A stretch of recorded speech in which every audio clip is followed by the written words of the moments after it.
पापा हो अपना पापा बड़ी दिलदार जी, बड़ी जिम्मेदार जी।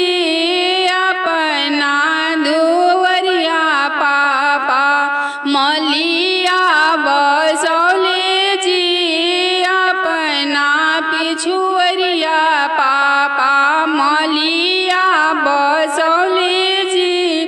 मलिया बेटौआ हो बड़ी दिलदार जी, हमें फैसनदार जी।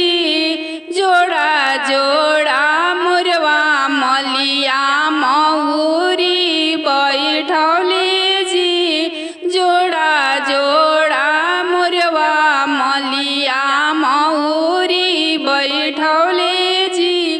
मऊरी गुथिया मलिया अंगना ले अइले जी, मऊरी गुथिया मलिया अंगना ले अइले जी।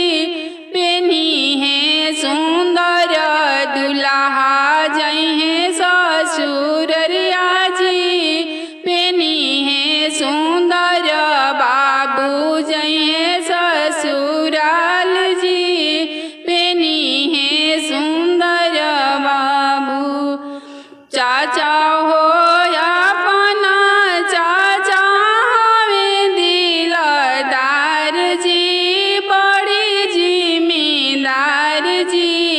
अपना पिछुवरिया चाचा सोनारा बसौले जी, अपना पिछुवरिया चाचा सोनारा बसौले जी।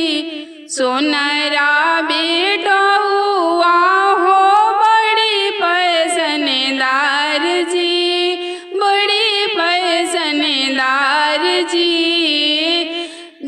चैन के बीचे बीचे लवकिट लगौले जी, चैन के बीचे बीचे लवकिट लगौले जी। चैन बनाई सोनरा अंगना ले अइले जी, चैन बनाई सोनरा अंगना ले अइले जी। चैन पहिर बाबू जइहे ससुराल जी, चैन पहिर बाबू जइहे ससुराल जी। भैया हो अपना भैया हमें दिलदार जी, मामा हो सब आमा लोग बड़ी फैसनदार जी।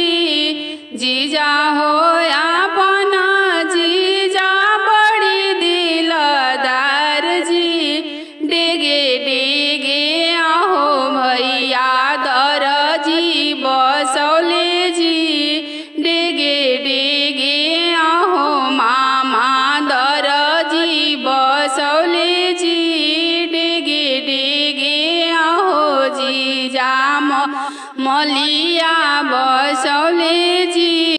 दरजी बेटौआ हो बड़ी फैसनदार जी, बड़ी फैसनदार जी। अच्छा अच्छा शेरवनिया दरजी आंगना ले अइले जी, अच्छा अच्छा कोट पाइंट आंगना ले अइले जी। पेनी है सुंदर दुल्हा जइहे ससुराल जी, पेनी है सुंदर बाबू जइहे ससुराल जी, पेनी है सुंदर दुल्हा जइहे ससुराल जी।